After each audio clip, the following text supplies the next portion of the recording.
Like with the rotation, the bullpen was a major strength for the Atlanta Braves in 2024, but also like the rotation, you cannot get complacent in that area. And with the Braves already potentially losing Joe Jimenez for the year, it is certainly a big topic for the Atlanta Braves this offseason. And one thing that Alex Anthopoulos has to get done is find a high leverage reliever. We'll look at the free agent and trade markets and see who is available and who the Braves are most likely to go get. All of that on today's episode of Locked On Braves. So let's get into it.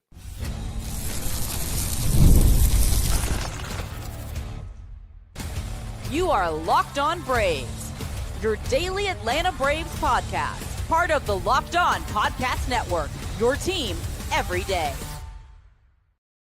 Hey, and welcome back to Locked On Braves, part of Locked On Sports Atlanta, where we cover your favorite Atlanta sports teams each and every day. I'm your host, Jake Mastriani, and you can follow me on social media at Shortstop of All. Check out the podcast there at LockedOn_Braves. Make sure that you subscribe on YouTube if you're new. Hit that thumbs up button and leave me a comment down below, as I do appreciate it. Even those of you that just come in and write comment in the comment section. It means a lot, and it does help out the show whenever you do that. If you're listening on the audio version, you can help by leaving me a 5-star review on Apple, Spotify, or wherever you get your podcast.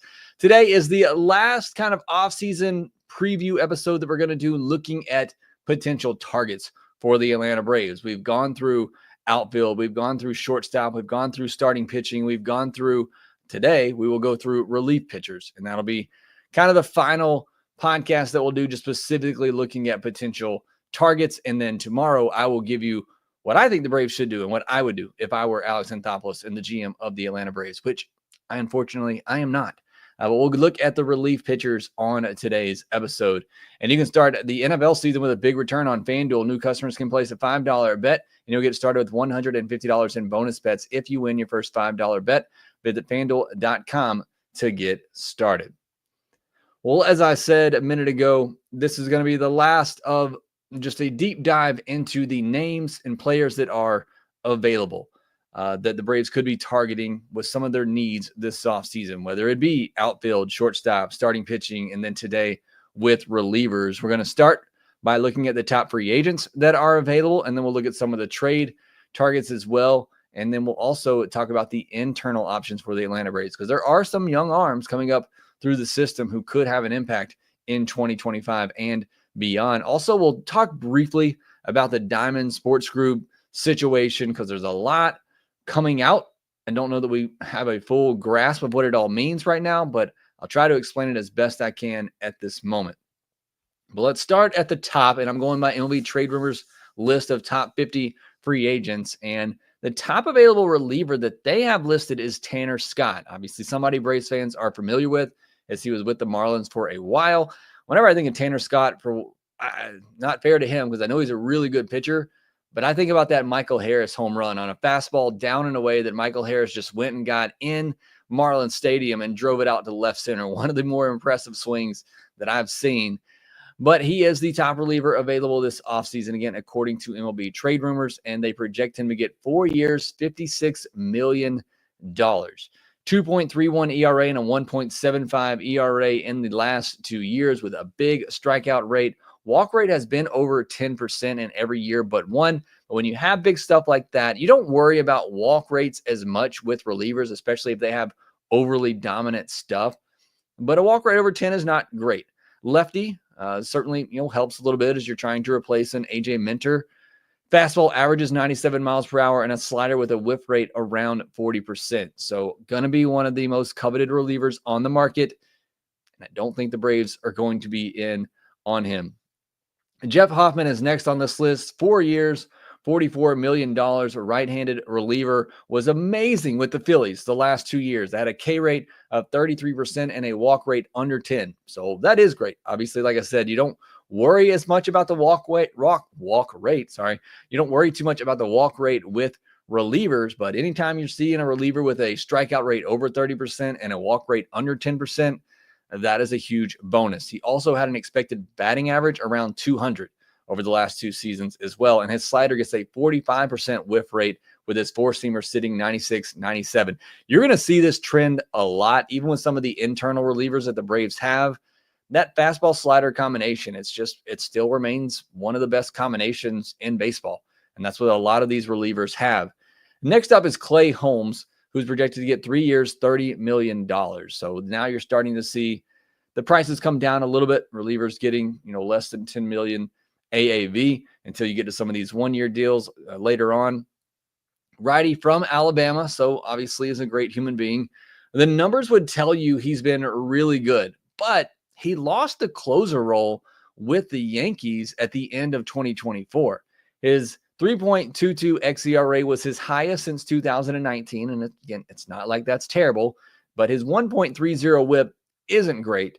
And he had a 226 xBA, which is not terrible, but those were also the highest they've been in years. So are you getting a guy who is trending in the wrong direction, or are you getting someone that maybe just needs a change of scenery? Maybe somebody that needs to go to a more lower leverage role and maybe a 7th and 8th inning role instead of being a closer. And you look at what he did in the postseason, 12 innings in the postseason, allowed 3 earned runs, 8 hits, 5 walks, 12 strikeouts. I mean, not overly dominant stuff, but he was good in a mostly setup type of role.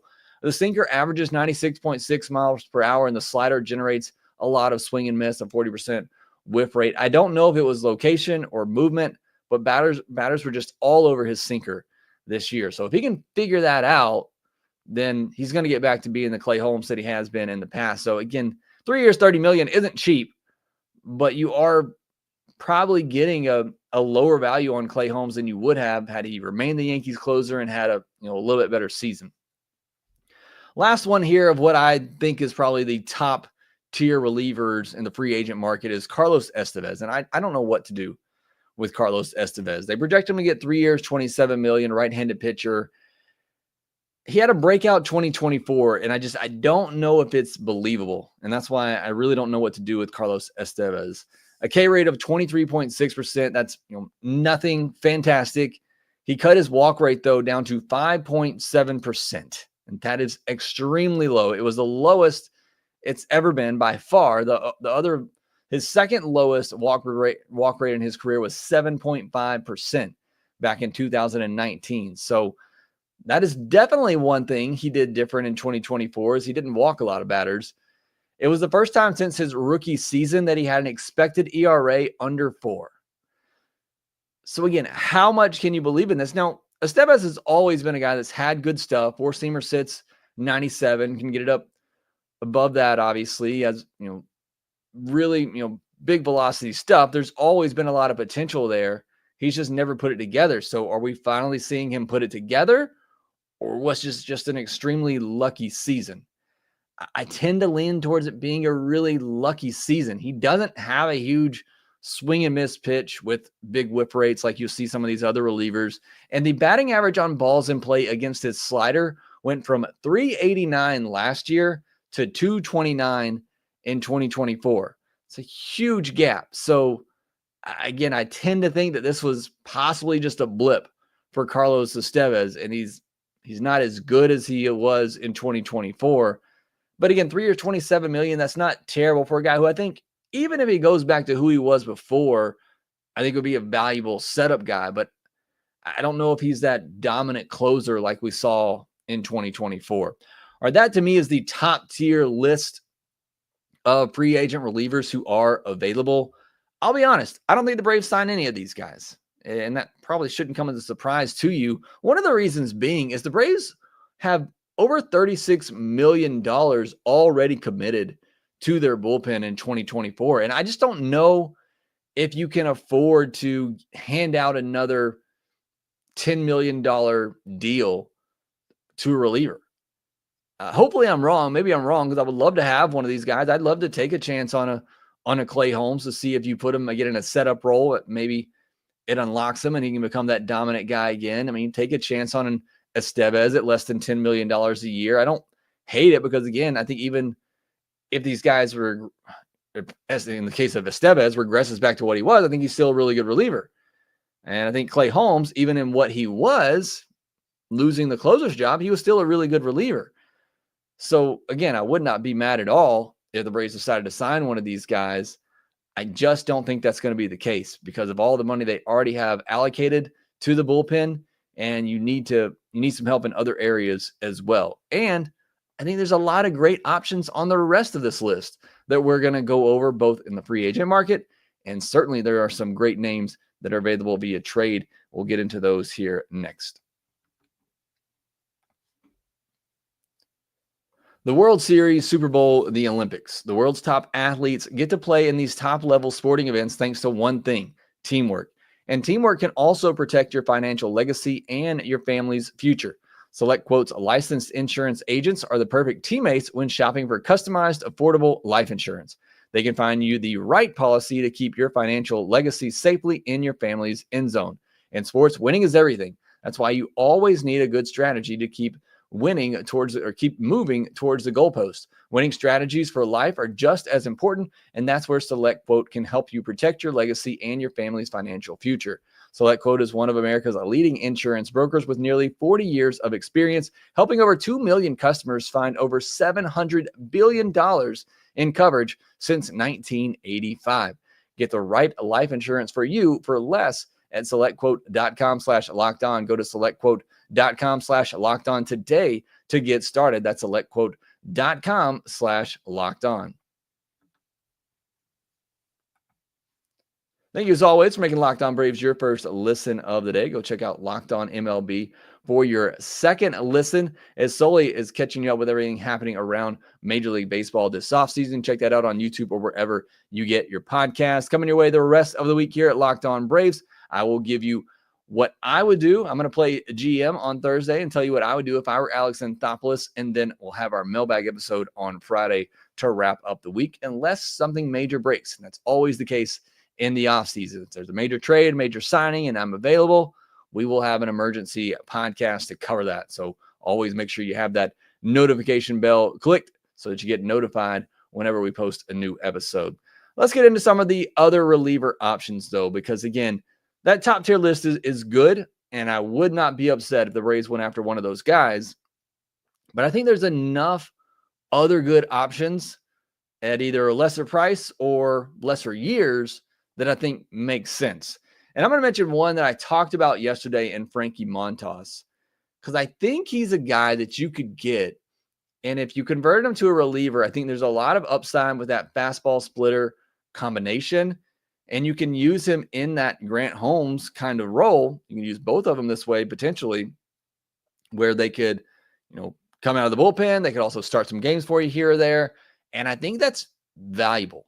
And I kind of think that's the way that we're going to see baseball go a little bit, where you keep these guys at eighth man in the bullpen, maybe two guys in the bullpen who can, give you bulk innings if you need to bridge that gap, or, cover a couple innings in the middle, or if you need a reliever, if somebody needs a break in the rotation, or you want to go to a 6-man rotation for a turn, that you have these guys who are stretched out that are able to pop in and give you 5 innings if needed. So I want to mention Frankie Montas again because of that. AJ Minter is next on their list of free agents. 2 years, $16 million is a projection for him. Obviously a lefty. Everybody very, very familiar with AJ Minter. Seems a little unclear what his health status is. And I'd love to bring AJ back, but even for me as a Braves fan, I'm a little leery of doing that without really understanding his health status and where he is. And that's why I think maybe AJ, it might be in his best interest to take a 1-year deal for, less than $10 million even, and then, prove that he's healthy and go back at it next offseason. Because coming into the year, I figure, AJ Minter is going to come out, do what AJ Minter does, and he's going to get the chance to potentially close somewhere. I don't think you can say that right now after the year that he just had, and obviously the health issues, multiple health issues, although they were all related to the hip area, but maybe that's even more concerning, that there's a major issue there. So I think it's a little unclear what AJ Minter's offseason looks like. It would not surprise me at all if the Braves do bring him back, if it comes to a point where he has to settle for a 1-year deal to reestablish his market. If somebody's going to give him 2 years and $16 million, I'm very happy for AJ Minter. I don't think that's going to be the Atlanta Braves. Kirby Yates. A lot of these names are going to be very familiar to Braves fans. Kirby Yates, he's projected to get 1 year, $14 million, right-handed pitcher. He had an unreal 2024 season. If you are not familiar, Kirby Yates might be one of the best relievers, might have been one of the best relievers in baseball last year. I know Emmanuel Clase gets a lot of run for that. Raisel Iglesias did as well up until the end of the year. But 1.17 ERA, a 0.83 whip, 33 saves with the Rangers, and he did not start the year as their closer. 61 and 2/3 innings pitched, 85 strikeouts, a 145 expected batting average against, and a 214 expected slug. It's just unreal to read that stat line for Kirby Yates. 35.9% strikeout rate and 11.8% walk rate. So the walks were still an issue. That was down a little bit from where it was last year or the year before with the Braves, but obviously big strikeout stuff. The four-seamer averaged 93.2 miles per hour, nothing crazy there, but both the four-seamer and the split had whiff rates over 30%. So it really just, it was those two pitches, and I really think it was just him getting that command back. And you saw it with the Braves in 2023. There's potential there, and we talked about it. And even you look at his metrics from 2023 with the Braves, he wasn't bad, but it was just that command. He wasn't able to locate that fastball at the top of the zone and then play that splitter down off of it consistently enough. And just combine that with the walks issues that he had, and it seemed like every time he had issues with command, was leading to a bunch of runs. But the underlying metrics were still really good for Kirby Yates. So I think Kirby Yates is a good pitcher. Can I give him 1 year, $14 million? I don't know. That might be too expensive. Not necessarily in that, it's a 1 year deal, so there's not a ton of risk in there, but it comes down to the luxury tax, and it's still $14 million towards the luxury tax. But again, I think Kirby Yates is good, and I think he'll be good.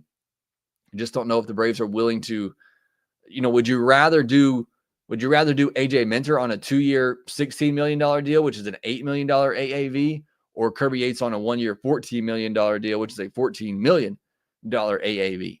And that's something that you have to think about when considering the luxury tax situation. Michael Soroka, another very familiar name to Braves fans. He's projected to get 2 years, $14 million after getting moved to the bullpen for the White Sox. He finished the year with a 2.75 ERA and a K rate of 39%.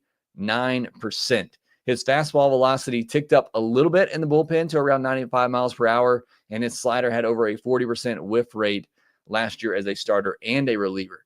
So what you saw here, and I talked about this a lot last year with Soroka, is just that sinker that was so incredible for him before all the injuries. With the new mechanics that he had, he just wasn't getting that movement with the sinker, and it was staying up in the zone and getting absolutely crushed. So what you saw this year was, especially once he moved to the bullpen, you basically can ditch that pitch and focus on that fastball slider, which again, I talked about in the first segment. That is the typical profile for a dominant reliever. And when he was able to focus on that, it seems like he was able to take off in a reliever situation. I know there's been a lot of Braves fans that are thinking that he is going to, come back and you can put him in the bullpen and then maybe work him back as a starter. I don't know that I see that with Soroka's, because like I said, that sinker to me is just, it's not an effective pitch for him anymore with this new arm slot that he's having to pitch from. But as a reliever, I think there certainly is some upside. However, happy for Michael. I hope he gets this big deal. I wouldn't touch Michael Soroka, not for this type of money. With his injury history, and it's not the Achilles. I mean, that's kind of freak injury you can't really do anything about. But even this past year, he had shoulder issues, and he's had shoulder issues before, and those scare me even more than elbows. So I would not touch Michael Soroka for a big contract. If you wanted to come in, I thought even in the year, maybe you can get him on a minor league deal and try him as a reliever like this. But the fact that he pitched so well, he might have played himself into a bigger contract, but I would not touch that. A couple other free agent names: Andrew Kittredge, 2 years, $14 million projection there. Righty, veteran, just dominant slider. Nothing else really special there, but again, a veteran who's always done a really good job. Tommy Kahnle, 2 years, $13 million. Righty, really good pitcher, good numbers, trouble staying healthy. And that's the only reason why you see him with this type of a projected contract.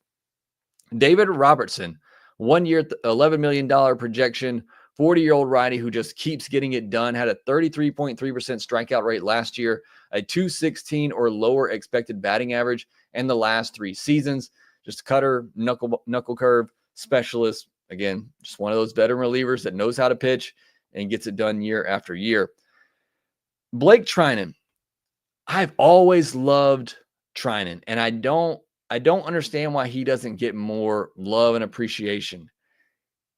He's had an expected batting average under 200 the last 3 years with a K rate of 30% or higher and an ERA under 2 in all 3 of those seasons. Of course, he missed all of 2023, and he only threw 5 innings in 2022. So really his last 2 full seasons, he had those numbers. I'd love to see the Braves snatch up the 36-year-old. He's got a sweeper that had a whiff rate near 50% last year, a sinker that will just dive in on you as a righty. I've always thought Blake Trinan's one of the better relievers, has some of the better stuff. Maybe part of that is from MLB The Show, because it feels like every time I face Blake Trinan, I just get absolutely demolished. But I think in real life, he has great stuff as well. So again, they have him near the bottom of the list. They didn't even give him a projection. So if it's the price is not too high, I would love Blake Trinan on a 2-year, $12 million deal. If you could do that, it might be a little low, but I would certainly love to do that for Blake Trinan. As Doc's card says, he has that postseason experience too, closing out, World Series games. So the rest of the guys on the free agent list, Kenley Jansen, we've already obviously seen him. Paul Sewald, Side Armor was the closer for the Diamondbacks before losing that job. Jose Leclerc, he lost the closer's job to Kirby Yates with the Rangers last year. Aroldis Chapman, he actually ended up with the closer's job for the Pirates down the stretch. Chris Martin, obviously very familiar with him, and Trevor Williams are some of the other free agent names. Now, looking quickly at the trade market, Ryan Helsley from the Cardinals, expected to make $6.9 million in his final year of arbitration in 2025. Would be interesting if the Braves traded for him after his comments about the chop in the 2019 postseason, but the guy throws absolute gas. We're talking 100-mile-per-hour gas with a wipeout slider that has a 51% whiff rate and a 52.2% whiff rate in 2023. So again, huge stuff. If you're one of those fans out there, and I see you all the time, you want high velocity in your bullpen, then you should be hoping the Braves trade for Ryan Helsley and hope that he has gotten over the chop stuff, because while it has been tapered back, it has not gone away.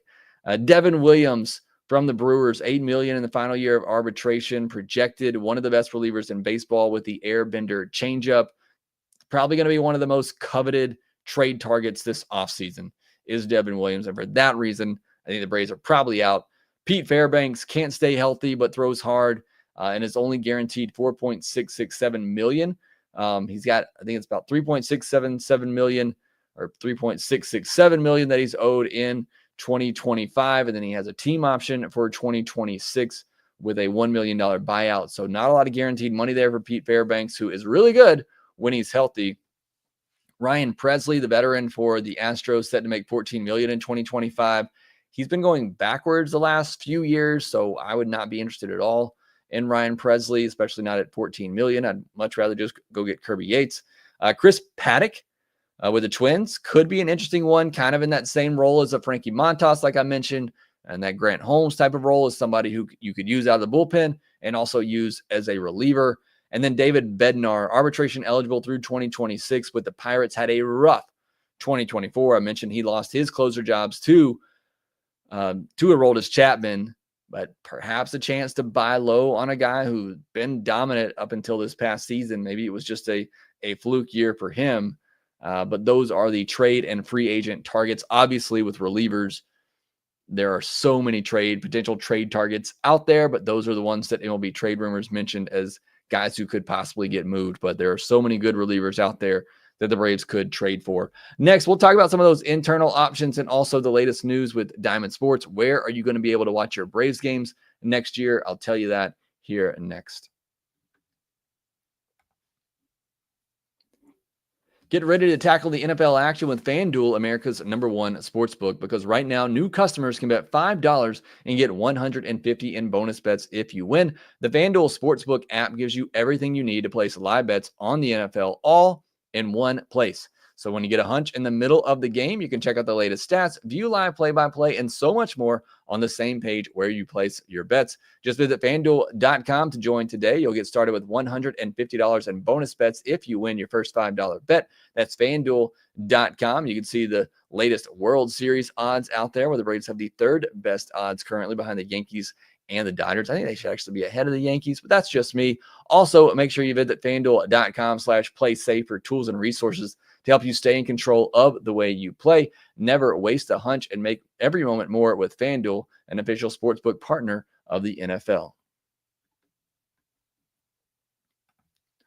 So we talked a lot about the Atlanta Braves needing some relievers, and they do. They need, in my opinion, at least one high leverage reliever to replace Jimenez, and then probably another reliever for depth. So I think they need 2 relievers this offseason. But I'm getting greedy because I already said I think they need 2 starting pitchers as well. And I just don't know if it's in the cards to go get 2 starters and 2 relievers.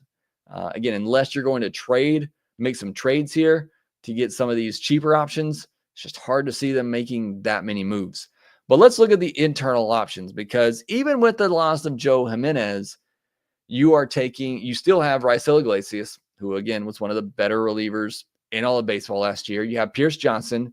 You have Aaron Bummer, who's likely going to finally get some more higher leverage roles. You have Dylan Lee. So you got 2 righties, you got 2 lefties. To me, those are your top 4 right now. Those are your end of game guys at this moment. Iglesias, Johnson, Bummer, Lee.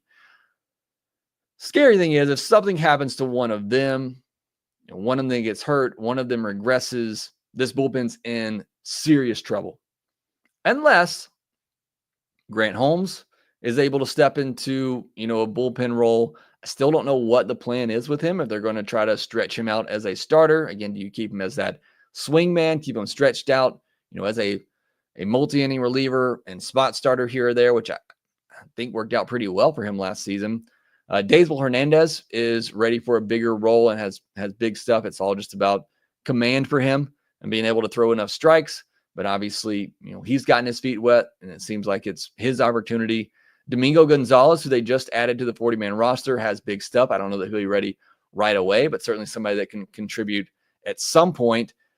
Huascar Ynoa, I've been saying it for years now, and I've talked a lot about how the Braves, they need to know when to, I don't want to say give up on a guy as a starter, but put a pause on somebody as a starter. Try them in the bullpen, and then you can always move a guy back to a starter later.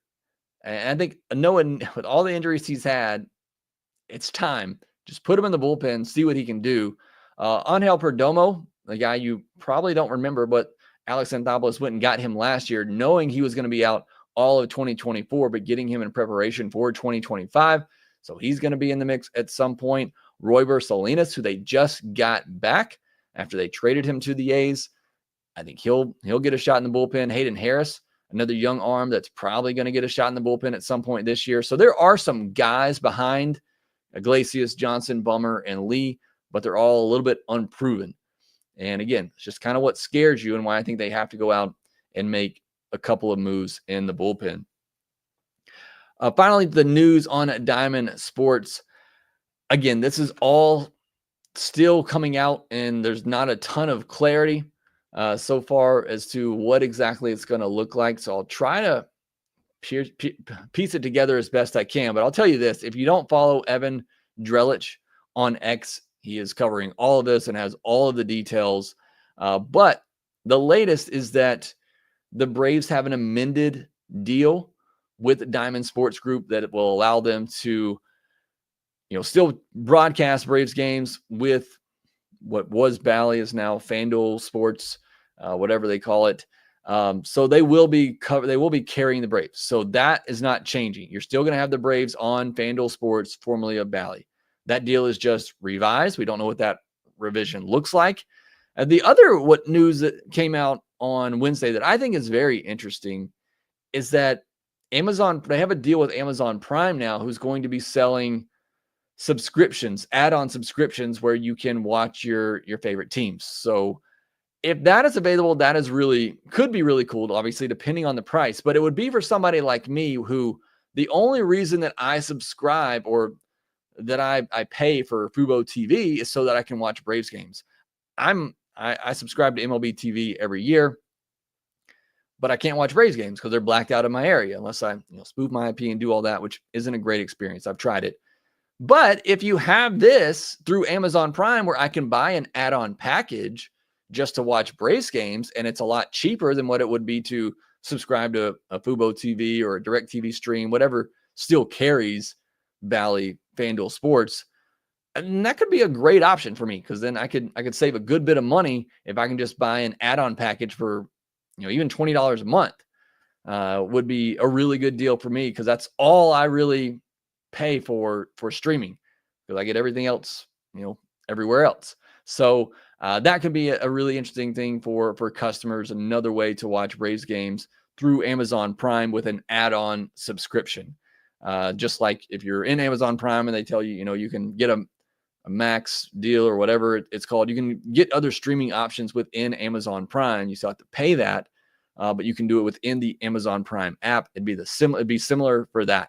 You could get an add-on subscription to watch the Atlanta Braves through FanDuel Sports Network through Amazon Prime. So again, that could be cool and could be a different way for fans to watch Braves games without having to get a subscription to a Fubo TV or something like that. Mass and Joe, I see you telling me VPNs are the way to go. I hate the VPN experience. I've tried that for a couple of times to watch Braves games through my MLB TV app, and it's not a great experience for me. But there is the way to do that so that you can still watch the Braves through your MLB TV subscription. But that's the latest news. Again, still not a ton of clarity there, but just know that the Braves are still going to be carried by the Diamond Sports Group through what is now the FanDuel Sports Network. I think that's right. Whatever they're calling it, that's the way that you're going. And they're still going to be on whatever streaming services they're on now, like Fubo TV, DirecTV, stuff like that. That will do for this episode of Locked On Braves. Thank you so much for joining me here today. Appreciate you all that were able to join me live. Braves Thrills, Live S, Docs Cards, Mass Booze, Beef, Chuck, Jeff Barry, who's in here encouraging other people to go check out other Braves podcasters. Shame on you. Just kidding. Go check out, the Braves Today podcast with my good friend Lindsay, Tyler Redmond. There are a lot of great podcasts out there on the Braves. Make sure you go give them all a listen. But because of that, I really do appreciate that you take the time to listen to me here on Locked On Braves, because there is so much great content out there for Braves coverage. But again, make sure that you follow us on social media at shortstopball, at @LockedOn_Braves. And thanks for making us your first listen. Go check out Locked On MLB for your second listen. Subscribe to us on YouTube if you're new. Hit that thumbs up button if you haven't already. Leave me a comment down below. Make sure that you rate, review, and subscribe to the Locked On Braves podcast wherever you get your podcast. And we will talk to you next time.